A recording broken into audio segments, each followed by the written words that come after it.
Complètement. de marcher, L'alcool. au lieu de chercher les mines, Oui. on se livrait à d'autres activités. Oui. Puisque l'or avait disparu. Et toujours à le cause- Fouroukourni aussi. Existait, était toujours là. battait son plein maintenant. Les femmes, mariages, voilà. de courte Donc, au lieu de durée. chercher l'or, on ne voyait plus l'or. C'était devenu un autre terrain de délinquance. Oui. Donc, quand comment dirais-je, les jeunes de Djarabala ont fait cette belle moisson, vous savez, dans les mines d'or, dès que les gens peuvent faire 1 an, 10 ans, ils ne prennent pas d'or, il n'y a pas de problème. Dès que quelqu'un prend 1 gramme, le bruit se répand partout. Oh, comme une l'or a poudre commencé. éternelle. Tous les villages Oui. se mettent en effervescence pour dire que actuellement on prend de l'or, les gens sont en train de ramasser de l'or. Oui. Donc quand les jeunes de Djarabala sont venus, ils ont eu l'or, de surcroît ils ont partagé, Oui. ils ont donné la moitié. Ça fait une traînée de poudre dans Oui. toute la contrée, Oui. qui a eu de l'or qui a été partagé. Ils ne savent pas que c'est les fils de Djarabala qui ont eu ça. Bah oui. Il dit tous les villages, les 15 villages de Guérédou, Oui. tout le monde a eu de Tout le l'or. monde en a eu. Donc c'est Oui. ainsi que le vieux Aruna a appris cette nouvelle. Lui aussi, il a fait appel à ses 4 garçons. Oui. Il est on y va. Et qui étaient les meilleurs en mathématiques, Oui. les meilleurs footballeurs, les meilleurs en scout, Oui. les meilleurs en théâtre. Donc, c'était les enfants les plus populaires, les plus aimés à Cancan. Oui. Il les prend, il dit on va dans les mines. Les enfants ne voulaient pas. Donc, il a trouvé moyen avec sa femme, il les a fait disparaître pour les envoyer. Donc, quand il y a eu ce vide, les professeurs se sont soulevés, ils sont partis chez le vieux Aruna. La maison était close, il n'y avait personne. La jeunesse de Cancan s'est soulevée. Oui. Tout le monde s'est soulevé, dit c'est pas possible. Oui. Est-ce qu'ils ne les ont pas pris pour les envoyer dans une autre préfecture compte tenu de leur talent, compte tenu de leur popularité? Donc, vu vraiment le mouvement qui paralysait toute la ville à cause des 4 jeunes, Oui. les autorités s'en ont mêlé. Oui. Donc, ils ont envoyé des gens pour chercher Aruna.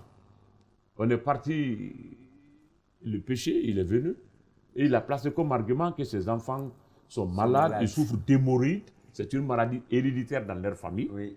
Et lui, là où il s'est fait soigner, il a envoyé ses enfants pour se faire soigner. Donc pendant son interrogatoire au commissariat de Cancan, les jeunes étaient là, tout le monde criait « Envoyez Mamoudou, Mamoudou. donnez-nous et bois, Bois, le génie de Doma. tel ». Donc la jeunesse pleurait, roulait à terre, n'en revenait pas. Oui. Qu'on les arrache, ces idoles, Oui. ils étaient habitués. Ces enfants étaient talentueux, c'était les lumières de toute une Ça, ville. c'est extraordinaire, je veux dire, Donc, en écriture. Voilà, donc il prend ces jeunes, il les fout dans les mines. Oui. Mais le commissaire l'a fait signer un engagement, puisqu'il dit qu'il est parti les faire soigner. Il dit dans 3 mois, Oui. si ces 4 jeunes ne sont pas là, je te ferai comparaître devant les tribunaux. Oui. Donc il a signé l'engagement, il est revenu dans les mines, informer sa femme, mais caché aux jeunes. Donc les jeunes ont creusé. Il restait quelques 3 à 4 jours Oui. que le délai de 3 mois s'expire. Oui. Maintenant, il a dit, bon, puisqu'il ne reste que 2 jours, montez et reposez-vous. La mort dans l'âme. Oui. Il n'y avait rien Il eu. n'y avait rien. D'ailleurs, Ils son ont épouse fait- était partie vendre Ils des ont effets. perdu l'espoir. Ouais, ouais. C'était vraiment un découragement total, la désolation. Les jeunes, quand même, le grand frère Mamoudou a invité ces jeunes. Il dit, bon, on va tenter notre dernière chance. 3 mois, on n'a pas étudié. Nous sommes devenus des ouvriers sans qualification. Oui. On a perdu tout. Et puis avec Les les dangers quand même qu'on a courus. Voilà. Là, vous en parlez dans le roman, vous n'insistez pas là-dessus. Mais quand on lit, on se rend compte. Parce qu'il faut savoir aussi que j'ai jamais fait les mines. Mais dans votre roman, c'est des tranchées, on fait des tranchées et ensuite on fait des espèces de des galeries. profondeurs après profondeur, des galeries. Voilà. Oui. On verra plus loin, vous verrez. C'est le cas de Dao, on va en revenir. Tout à fait. Bon, oui. donc, quand les jeunes, il ne restait que 2 jours, le père a dit vraiment la mort dans l'âme découragée. Il a dit à sa femme, bon, regarde dans nos effets, ce qui peut être monnayé, tu le revends pour qu'on puisse trouver au moins notre transport. On se retourne à Cancan. Oui. Puisque lui aussi, dans sa tête, il y avait l'engagement. Il le suivait. Tout à fait. Ils n'ont rien eu. L'engagement là aussi, il traînait ça derrière lui. C'était une casserole. Donc il a dit aux jeunes de se reposer. La maman maintenant est partie à travers les champs de mines pour vendre quelques articles précieux qu'ils en avaient pour faire le transport, retourner à Cancan. Donc les enfants sont descendus dans les mines, ils ont creusé, il faisait nuit. Mamoudou, le plus âgé, Oui, l'aîné. a demandé aux autres de remonter. De Il dit, la cause est perdue. C'est fini. On n'a rien. Oui. Bon, maintenant, le dernier, le cadet, Adama, lui, il a dit, bon, vraiment, cette histoire de mine, on en a marre. Pour vraiment ne plus vivre cette triste histoire, je vais enfuir dans le sol tous les instruments aratoires. D'abord, pelle, marteau, pour qu'on n'en parle plus. Tant qu'on voit ce vieux souvenir là-bas nous hanter. Donc lui s'est mis à creuser la terre pour enfuir. C'est dans cet exercice qu'il a vu un bloc d'or qui brillait. Il faisait déjà nuit. Oui. Dès qu'il a vu, il a interpellé le frère. Son frère, Bois. Il dit, Bois, descendez, venez, j'ai vu quelque chose. Bois aussi répercute sur l'appel aux autres. Ils ont dit, mais je ne sais pas, qu'est-ce que vous cherchez dans les mines? Encore. Remontez, oubliez cette triste histoire, ce triste souvenir, remontez. Adama a persisté, Bois est venu, il a vu l'or. Il a appelé les autres. Les autres ne voulaient pas venir. Il dit, Doman, Mamoudou, venez. Il y a du nouveau. Il dit, non, on ne va plus revenir. Il dit, mais c'est la première fois, ça nous fait 3 mois dans les mines, qu'on vous lance cet appel. Venez voir. Donc avant qu'il ne vienne, Adama a enfermé le bloc, la pierre d'or, avec la terre et un chiffon. Ils sont dit, où est l'or? Adama dit, je vous le montrerai à une seule condition. Que vous prenez un serment, un engagement solennel pour dire que l'or sera réparti équitablement. La clé de répartition. On a parlé de partage, que c'était présent sur tout le long. Il faut que ça soit, il n'en est pas question de dire Benjamin, père, maman, ça serait réparti. Comment? Équitablement. En 6 parties égales, le papa, la maman et Nunkat. Ça serait réparti équitablement. Le grand frère a dit, en présence du papa, je n'ai pas le droit de prendre un engagement au nom de la famille. Adama a dit, bon, il a insisté. Si l'engagement n'est pas pris, moi, je ne veux pas montrer ma découverte.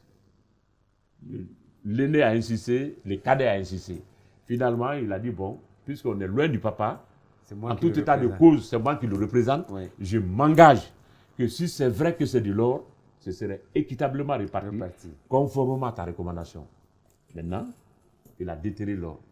Ils sont montés. Donc c'était la joie. Tout a changé. Ils vont même, je vais très rapidement, parce qu'on a les soucis de temps. Très rapidement, la famille va se retrouver dans la case avec l'or. La maman n'était pas là. Tout le monde est content. Et on va même chanter le douga. Le douga, la danse mystique. La chanson mystique pour quand il y a une victoire, et quand un chasseur abat un éléphant, on lui chante le douga. Quand les guerriers vont en situation de guerre, qu'ils rapportent la victoire, on les chante le douga. Et là, ils ont chanté le douga en famille. La maman qui était allée chercher... La maman qui était allée maintenant pour revendre quelques actifs précieux pour avoir le transport, trouve son mari et les 4 enfants en train de chanter et danser le douga. Elle n'en revenait pas. Pour elle, le mari est devenu fou. Il dit non, je suis perdu.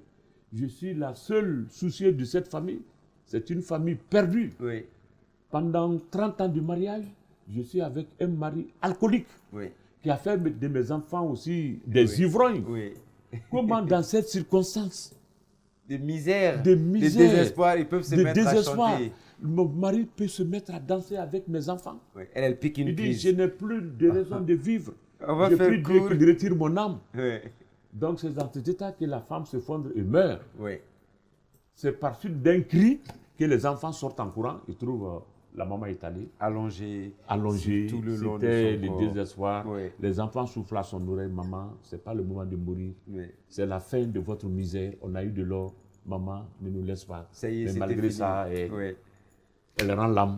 L'histoire n'est pas finie, de l'or sur les doigts. Beaucoup d'autres histoires aussi dans cet ouvrage, mesdames et messieurs, qu'on a fait que effleurer pour vous, avec bien sûr l'auteur qui est avec nous sur le plateau, Diaty Kandé, qui nous a fait l'amitié pour nous tenir compagnie pour parler de cet ouvrage. De l'or sur les doigts, mesdames et messieurs, publié chez l'Harmattan, à découvrir absolument. Nous recommandons parce qu'effectivement, il y a beaucoup d'autres choses là-dedans. Je veux dire, j'avais envie qu'on parle de plein d'autres choses. L'aventure de Daou et de comment tout ça c'est des histoires d'or qui s'embranchent, avec toujours des suspens, et puis évidemment le mystère au cœur, assez de péripéties. Je ne sais même pas par quoi commencer, par quoi terminé, mesdames et messieurs, de l'or sur les doigts, simplement à découvrir. Donc justement, l'auteur, c'est Diati Condé avec nous. Alors à présent, on m'a signalé il y a un moment, on va passer à la deuxième rubrique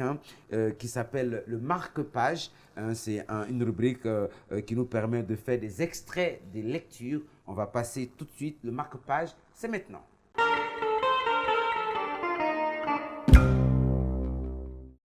Page 96. Si jamais vous tentez de détourner ce tort en l'octroyant à une tierce personne qui n'en est pas le propriétaire légitime, vous subirez le même sort que les vieux de ce village. Après des heures de joie, de danse et d'enthousiasme, l'espoir de tout le village s'effondra au bout de 30 petites minutes. Sur l'opportunité de retrouver le propriétaire légitime de l'or et qui était la seule et unique voie pouvant aboutir au rétablissement d'une vingtaine de vieux frappés par la malédiction du métal jaune. Ne sachant plus où donner de la tête dans cette histoire d'or, qui leur semblait loin de trouver son épilogue, certains quittèrent la place publique en traitant les 4 frères de bandits de grand chemin. Tout peut se tricher au manding, sauf l'or. Tout peut être volé au manding, sauf l'or, clama une partie de la foule en se retirant de la place publique.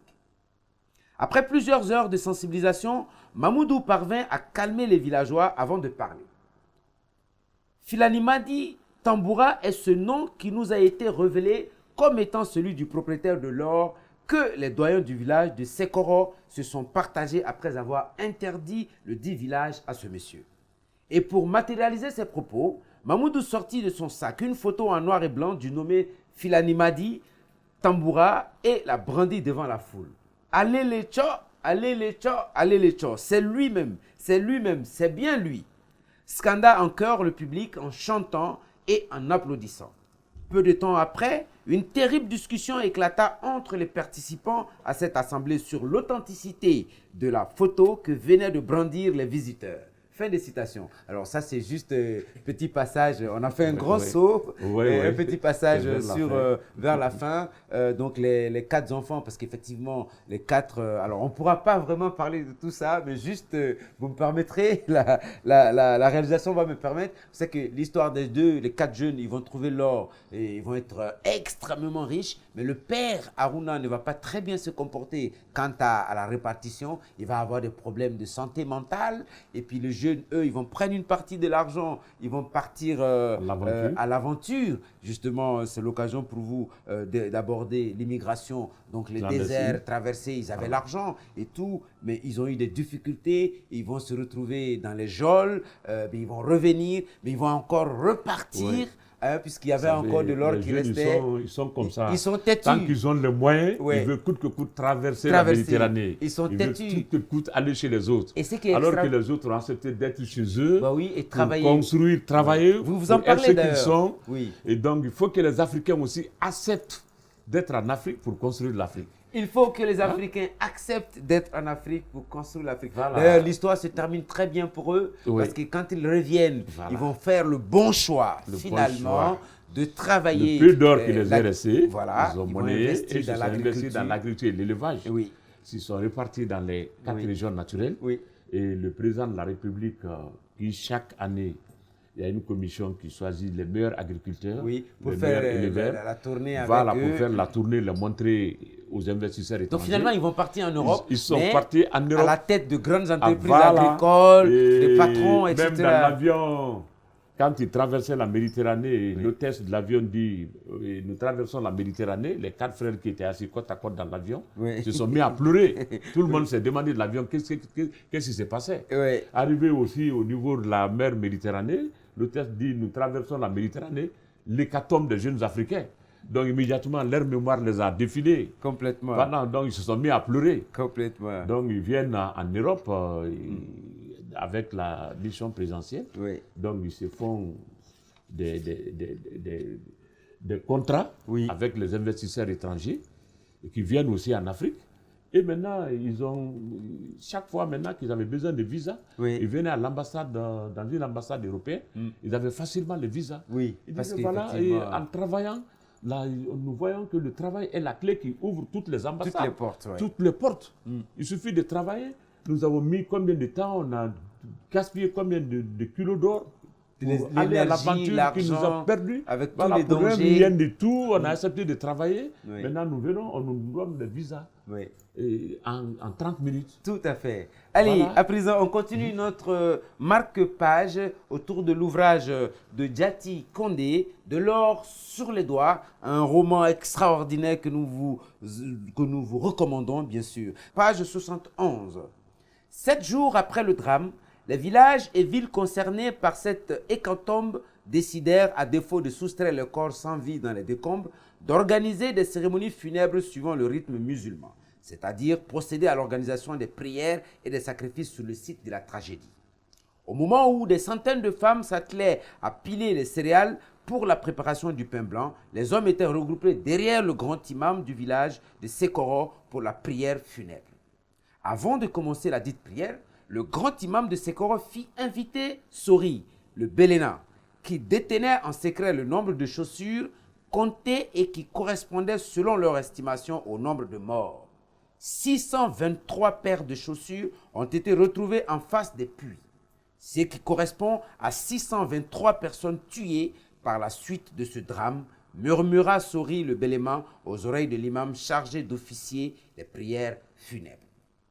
Que ce nombre est pléthorique. Est-ce le bon chiffre? Est-ce que tu n'étais pas trompé? Demanda le grand imam à Sekoro en tremblant. C'est exact, et c'est le bon chiffre. N'ayons pas peur des chiffres, répondit Sori au grand imam de Sekoro qui piqua aussitôt une crise sur sa natte de prière. Alors, c'est vraiment toujours des histoires avec d'autres histoires, histoires, parce qu'effectivement, il y a eu un drame dans une mine, les galeries, il y a un effondrement. Voilà, un effondrement. C'est l'histoire de Daou. Pendant que la mine était remplie de monde qui creusait un peu partout. Le roman, c'est la fiction, mais quand vous partez dans les mines, c'est une réalité. Et les éboulements comme les ça. Les jeunes, ils rentrent dans les mines, ils créent jusqu'à une centaine de mètres. Après, ils font des galeries. Oui. Partout. Et ces galeries, maintenant, ils coupent des bois et ils utilisent comme support. Comme support. Voilà. C'est dangereux. Donc, c'est très dangereux. Le risque est très élevé. Tout à fait. Allez, on va passer, mesdames et messieurs, à présent au troisième et dernier extrait au compte de ce marque-page consacré au roman de Djati Kondé, De l'or sur les doigts. On va passer maintenant, on va revenir en arrière en tout début, page 35. C'est bien de l'or, criaient les frères. Ils appelèrent leurs parents. Seul le papa était dans leur minuscule case. La maman était toujours en mission de son époux pour la vente de certains de leurs articles pour les frais de transport en vue de leur retour à Kankan. L'aîné invita le père dans leur case. Ce dernier, très difficilement, accepta l'invitation à cause du souci qu'il avait pour le prix du transport retour de sa famille en direction de Kankan. À l'arrivée d'Aruna dans la case de ses garçons, il les trouva tous regroupés autour d'un vieux seau recouvert d'un chiffon. Ils se mirent à chanter Douga, la chanson des braves, la chanson des victorieux. Non, arrêtez de chanter ce hymne qui ne se chante pas par plaisir. Le Douga est toujours chanté après un exploit, après une victoire, mais non après un échec. Pas après une défaite, dit Aruna à ses fils. Après 3 mois de dur labeur de toute une famille à la recherche de l'or, nous sommes sortis bredouilles. Pas un seul gramme d'or, même notre transport retour, nous ne l'avons pas. Au moment où votre maman et moi avons le cœur très attristé, est-ce le moment pour vous de chanter et danser?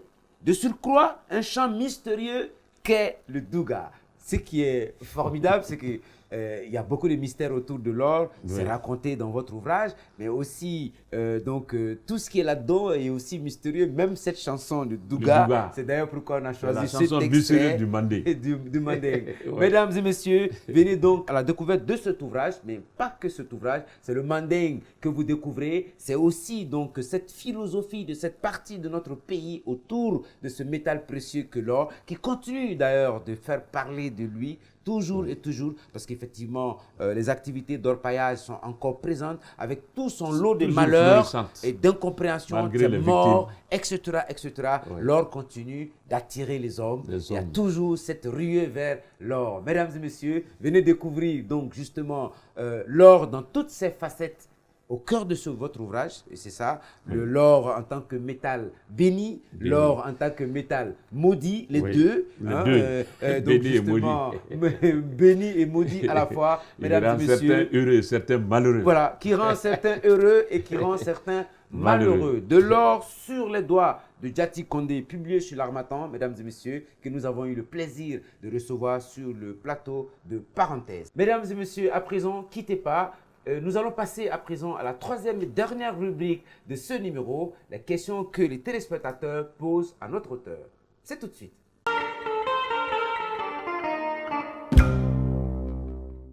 Monsieur Djati Condé, bonjour. Bonjour. Moi, je voudrais vous poser la question suivante. D'après votre roman, l'or est à la fois béni et maudit. Alors, dites-nous, sur quoi repose l'aspect maudit de l'or et sur quoi repose l'aspect béni? Ok, merci. Votre question est très intéressante. Vous savez, depuis le Mandé médiéval, l'or a été la monnaie d'échange. À ce moment, on ne connaissait même pas la monnaie. Ça a été la première richesse depuis le Mandé médiéval. Et jusqu'à nos jours, nos paysans, quand ils ont beaucoup d'argent en espèces, quand ils ont des bœufs, ils les revendent et ils les échangent en or pour garder. Donc, l'or joue un rôle très très important dans le monde rural mandingue. Donc l'or est un métal béni puisque dans les mines d'or, quand vous venez, vous avez de l'or, c'est la prospérité et c'est le trésor du mandingue. Donc l'or est béni quand vous l'avez puisqu'il vous rend riche. Il chasse la pauvreté dans les familles. C'est le trésor, les gens gardent. Et même quand vous partez dans les vieux hameaux, les villages abandonnés il y a un siècle, par hasard, quand les gens essayent de creuser des puits, ils trouvent des canaries où il y a de l'or là-dedans. L'or est un métal inaltérable qui se conserve très longtemps. Donc nos parents ont toujours gardé l'or comme leur principale richesse. Donc jusqu'à présent, des anciens villages abandonnés, en les labourant ou en faisant quelques travaux, on trouve des canaries, des calebasses, où l'or est protégé là-dedans. Jusqu'à nos jours, ça se fait. Donc, il est béni dans ce sens, puisqu'il rend, et il chasse la pauvreté dans nos localités. Et à travers l'or, nos parents font des échanges, et la scolarisation, ils habillent les enfants, ils se soignent. Donc, ça les rend riches. Et il est maudit si vous le volez. Il n'accepte pas ça. On dit l'or est pur et il n'accepte que des comportements purs. Puisque c'est le trésor du manding. Les parents le conservaient. C'est comme l'argent. Si vous gardez votre argent, quelqu'un peut venir par devers vous prendre votre argent. Mais quelqu'un peut voler votre argent, il n'y a pas de conséquences. Mais l'or, ce n'est pas le cas. Quand vous déposez votre or, quelqu'un vient le voler, mais soit il fait un accident, il meurt, ou bien il fait un déséquilibre mental. On a vu dans les familles, quand la sœur confie l'or à son grand frère, qui l'utilise à d'autres fins, sans la volonté de la sœur, dans ces familles, jamais il y a une procréation masculine. Ça se fait. Chez d'autres même, ça arrête toute procréation. Informez-vous. Donc vous voyez, donc c'est à la fois un métal béni et maudit, maléfique. Voilà la raison que l'auteur a évoquée. Merci. Monsieur Djati Condé, bonjour. Bonjour. Moi, ma question est la suivante. Pourquoi, malgré les drames qui arrivent dans les mines artisanales, les populations continuent à se ruer dans les puits de mines? Voilà, c'est très important. Et, vous savez, si vous voyez actuellement, c'est une réalité, depuis les temps lointains jusqu'à nos jours, et les mines sont convoitées. Tous les sexes et tous les âges, et chacun vient pour chercher, pour tenter sa chance. Vous voyez vers les Sigiri, quand il pleut, en se promenant, vous pouvez ramasser banalement 1 kg d'or. Donc d'autres descendent, ils ne gagnent pas, d'autres gagnent. C'est comme la pêche, quand vous descendez dans le fleuve ou bien dans la mare, d'autres prennent, d'autres ne prennent pas. Donc chacun se dit, je viens tenter ma chance. Ce qui fait la huée vers les mines d'or. Mais cette anarchie doit cesser. Et les mines donnent la prospérité à nos localités. Mais autant elles donnent la prospérité, autant il y a des pertes de vies humaines, puisque l'exploitation se fait de façon anarchique, de façon désordonnée, dans une insécurité totale. Et vous avez vu, dans tous les corps de métier, il y a une amélioration. Au fur et à mesure que le monde évolue, les méthodes de travail changent. Mais l'exploitation minière, depuis le Mandé médiéval, n'a pas changé. Les gens piochent toujours en profondeur, ils font des galeries et ils mettent des supports de bois. Donc le bois là s'affaisse et la mine tombe sur les gens. Vous avez lu tout de suite une partie où il y a eu plus de 623 morts dans une galerie. Donc ça se fait partout en Afrique, en Guinée, en Afrique du Sud, au Sénégal, en Mauritanie, au Mali. Partout il y a les mines d'or, c'est toujours la même manière d'exploiter. Donc une occasion pour moi d'inviter les autorités pour voir cet aspect. Il faut que les mines soient sécurisées et on ne doit pas permettre à n'importe qui de venir dans les mines. Quand les maîtres d'école abandonnent les élèves pour venir dans les mines maintenant se retournent contre le développement. Quand les élèves abandonnent les classes pour venir dans les mines deviennent un facteur de blocage de tout développement. Quand les éleveurs abandonnent le bétail pour se consacrer aux mines, les menuisiers, les artisans de tout corps, les maçons, quand tu vas maintenant dans certains de nos villages, même s'il y a des morts, seuls les vieux sont là, tous les vieux sont dans les mines. On a la difficulté de trouver les gens qui creusent les tombes.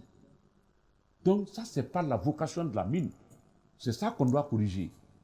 Et maintenant qu'on donne des autorisations, qu'on ne laisse pas tout le monde venir dans l'anarchie dans les mines. C'est ça qu'on doit corriger. Merci. La dernière question. Monsieur Diati Condé, bonjour. Bonjour, monsieur. Je voudrais vous poser la question suivante. Quel est le message que vous vouliez passer dans ce roman? Dites-nous ce message en 2 phrases. Voilà, le message est très clair. D'abord, la conclusion. Ce message, si vous le lisez, à l'introduction, le vieux Namandjan Condé fait de l'éducation la première richesse de l'homme, le premier trésor. Si à notre jeune âge, il y avait la récitation fétiche, le laboureur et ses enfants, où l'auteur dit à ses enfants, creusez, bêchez, labourez, retournez la terre, ne laissez nulle place où la main ne passe et repasse.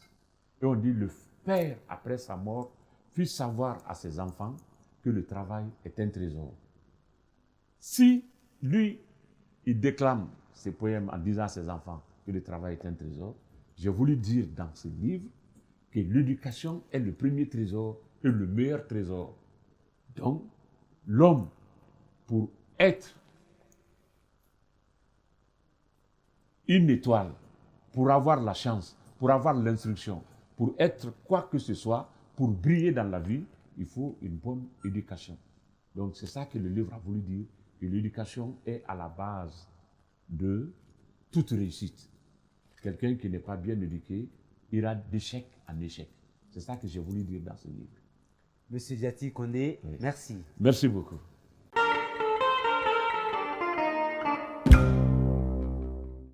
Merci de nous avoir suivis de bout en bout autour de l'ouvrage, donc autour du roman de Monsieur Diati Condé, De l'or sur les doigts. Mesdames et messieurs, on se retrouve la semaine prochaine pour un autre numéro avec bien entendu un autre auteur. Au revoir, à la prochaine.